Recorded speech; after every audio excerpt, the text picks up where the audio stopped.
आजच्या व्हिडिओमध्ये मी तुम्हाला मेक आलू टिक्की दाखवणार आहे आणि ही तुम्ही स्टोअर करून ठेवू शकता, तसेच मुलांना टिफिन मध्ये पटकन देऊ शकता। याचं हेल्दीयर व्हर्जन पण मी टाकलेलं आहे, तसे व्हिडिओच्या शेवटी तुम्हाला फोटोज दाखवणार आहे।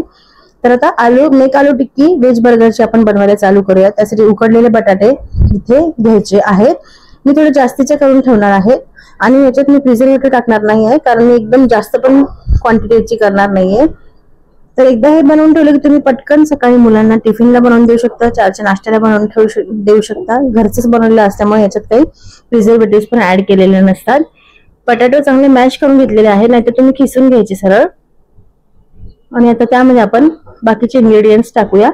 त्यासाठी इथे एकदम बारीक असं खिसलेलं गाजर घेतलेलं आहे मी, आणि त्यानंतर अद्रक लसूण पण असं बारीक एकदम ग्रेट करून घेतलेलं आहे। आणि मटरचे दाणे इथे मी घरचे सोलून ठेवते वर्षभराचे, त्यामुळे मी घरचे वापरले आहे, तुम्ही बाहेरचे पण फ्रोझन वापरू शकता। जिरा पावडर इथे टाकून द्यायची आहे, जेवढी क्वांटिटी बटाट्याची आहे तेवढ्या त्यानुसार। धना पावडर इथे टाकून द्यायची आहे। त्यानंतर पार्सली किंवा मिक्स हर्ब्स तुम्ही ह्याच्यामध्ये टाकू शकता, ते एक छोटा चमचा भरून इथे टाकलेले आहे, याने एकदम फ्लेवर बाहेरच्या सारखा येतो। मीठ याच्यात चवीनुसार टाकून घ्यायचं आहे, बटाट्याला पाणी सुटलं नाही पाहिजे याची काळजी घ्यायची आहे।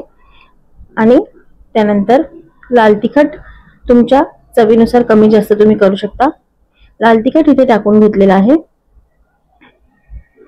त्याचबरोबर इथे मी हातानेच ब्रेडचा चुरा टाकते आहे। आता मला हे जास्त दिवस प्रिझर्व करायचे नव्हत्या, स्टोअर करायचे नव्हते, त्यामुळे मी याच्यात काहीच टाकलेलं नाहीये। जर तुम्हाला स्टोअर करायचे असतील तर तुम्हाला त्याच्यासाठी ब्रेडच्या ऐवजी सबस्टिट्यूट तुम्ही कॉर्नफ्लोअर वापरू शकता, आणि मग त्याला तुम्ही स्टोअर करू शकता थोडे जास्त 15 दिवसांसाठी बिना प्रिझर्वेटिव्ह वापरता। आणि आता याला सगळं व्यवस्थित एकजीव करून घ्यायचं आहे। परत एकदा मॅशरनेच करून घेणार आहे, म्हणजे गाठी याच्यात बटाट्याच्या हे राहिलेले नाही पाहिजे तुकडे, आणि सगळं मग व्यवस्थित एकजीव होतं। आता एकजीव झालेलं आहे सगळं। आता याच्या आपण टिक्क्या करून घेऊया।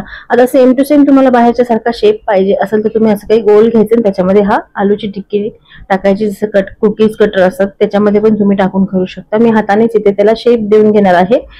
आता बाहेरची टिक्की प्रमाणेच मी इथे याला बनवून घेतलेलं आहे, आणि त्याचबरोबर आता बघू शकता की ती सेम दिसते आहे बाहेरच्या सारखी, सेम टू सेम टेस्ट पण तशीच झालेली होती सेम, आणि मुलांना पण खूप आवडतं खाण्यासाठी। याचं हेल्दीयर व्हर्जन मी चपातीपासून बनवून टाकलेलं आहे शॉर्ट्स मध्ये, तो व्हिडिओ शॉर्ट्सवर जाऊन तुम्ही नक्की बघा। आणि ब्रेड क्रम्स जे आहे ते मी हातानेच इथे केलेले आहे चुरा, तुम्ही मिक्सरला पण एक फिरवून घेऊ शकता। आणि ब्रेड क्रम्स नसतील वापरायचे तर तुम्ही कॉर्नफ्लोअर याला घोळ करून त्याचा वापरू शकता। आता तळून घेऊया आपण हे। आता काही टिक्के मी तळून घेतल्या आणि बाकीच्या मी स्टोअर करून ठेवल्या त्या फ्रीज मध्ये। तर आता तेल गरम झालेलं आहे व्यवस्थित, याला छान असं क्रिस्पी होईस्तोवर तळून घ्यायचं आहे। आता एका बाजूने त्याला लगेच पलटी करायची नाही, ते तुटू शकते ती, नाही थोडा वेळ त्याला व्यवस्थित तेलामध्ये फ्राय होऊ द्यायचं आहे, तळून होऊ द्यायचं आहे। नंतर मग तुम्हाला हलक्या हाताने याला तुम्हाला असं टिक्कीला पलटी करून घ्यायचं आहे, म्हणजे ती वरतून एकदम क्रिस्पी होते आणि आतून अशी सॉफ्ट लागते, जशी बाहेरची मेक व्हेज बर्गर असतं, मेक आलू टिक्की असते व्हेज टिक्की, त्याप्रमाणेच ही सेम टू सेम लागते आणि बनलेली पण आहे तशी सेम टू सेम। तर आतापर्यंत व्हिडिओ आवडला असेल तर व्हिडिओला एक लाईक होऊन जाऊ द्या, शेअर करा, आणि त्याचबरोबर चॅनलला सबस्क्राईब केलं नसेल तर सबस्क्राईब करा। व्हिडिओच्या खाली कमेंट सेक्शन मध्ये हाईप नावाचा ऑप्शन येत असेल, तिथे तुम्ही मला पॉइंट्स देऊ शकता, व्हिडिओला हाईप करू शकता। आणि आता बघू शकता मी व्हिडिओ कट केलेला नाहीये मुद्दाम, म्हणून जास्त लवकर मी त्याला हलवलं नव्हतं। त्याचबरोबर दुसरी टिक्की पण मी इथे टाकून दिलेली आहे, आणि त्यानंतर आता मी अशा प्रकारे सगळ्या टिक्क्या इथे तळून घेणार आहे। आणि थोडं मी ब्रेडचा चुरा हाताने चुरल्यामुळे त्याचे क्रम्स निघत आहे, तुम्ही मिक्सरला पण फिरवून घेऊ शकता जसं तुम्हाला असं वाटत असेल तर। आणि पलटी करून घेतलेली आहे टिक्की, आणि मस्त अशी सेम टू सेम बाहेरच्या व्हेज बर्गरची सारखीच ही टिक्की बनवून तयार झालेली आहे।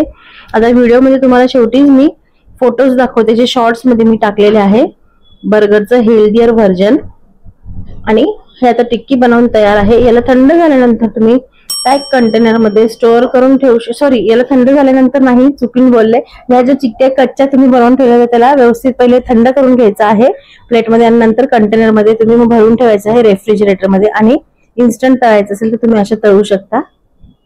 आणि मस्त अशी तोडून दाखवलेली आहे टिक्की. बघू शकता बाहेरून क्रिस्पी आतून एकदम सॉफ्ट अशी व्हेज बर्गर टिक्की बनवून तयार झालेली आहे. चपातीचे जे मी व्हेज बर्गर केलं होतं त्याचे फोटो पाहिलेच असतील आणि आतापर्यंत व्हिडिओ आवडला असेल तर लाईक शेअर कमेंट करायला विसरू नका आणि चॅनलला सबस्क्राईब करून ठेवा. तर आता अजून छान छान रेसिपीज मी घेऊन येणार आहेत, जसं फेस्टिवल पण येतात आणि आपले काही सण पण येतात, त्यासाठी म्हणूनच म्हणते लवकर सबस्क्राईब करून ठेवा. तर भेटूया पुढच्या छान नवीन वेगळ्या रेसिपी सोबत. तोपर्यंत बाय बाय.